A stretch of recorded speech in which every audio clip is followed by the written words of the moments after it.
Welcome back. It's a very simple question, but there's no easy answer. Do you believe in ghosts? And now that the witching hours of Halloween are behind us, many of us will forget about spooky sights and sounds until next October. But one group called Texoma Researchers Investigating Paranormal Phenomena, or TRIPP, makes it their year-round mission to seek out these spooky spirits. They recently investigated a supposedly haunted building in downtown Wichita Falls, and they took Lauren Lee along for the investigation.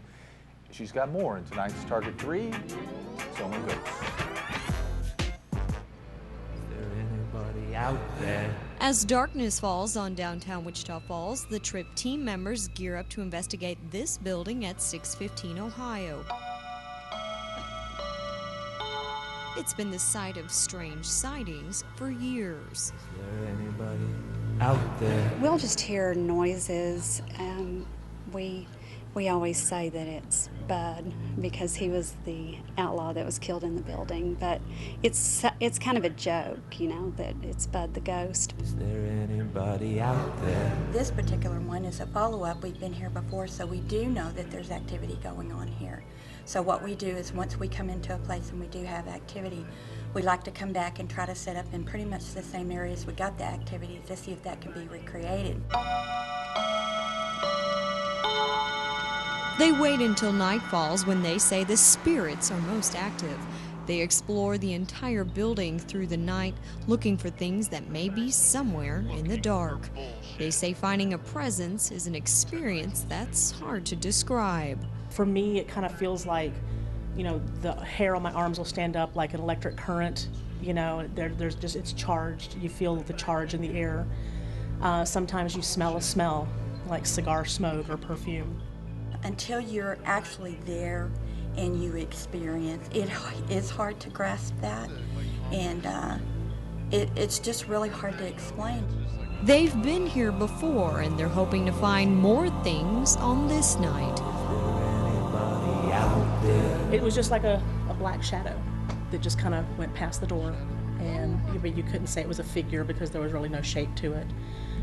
But a couple of us did see that. They comb the aisles to find what or who may be hiding in the antiques. If you have messages that you would like to give us, something you would like to say, please feel free to say it. The team members address the spirits out loud. They use devices like this temperature gauge because they say a significant drop could indicate the presence of a spirit. The investigators may not actually see a ghost tonight, but that's why they've set up video cameras like this one and tape recorders to capture what can't be seen or heard. What you just heard is an EVP, or electronic voice phenomena, the team members captured during their first investigation.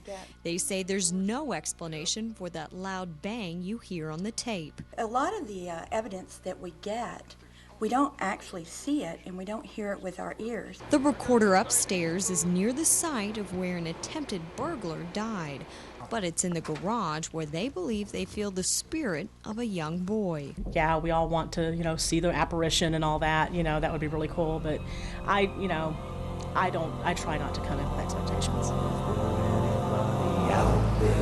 So what did they find during their night's work?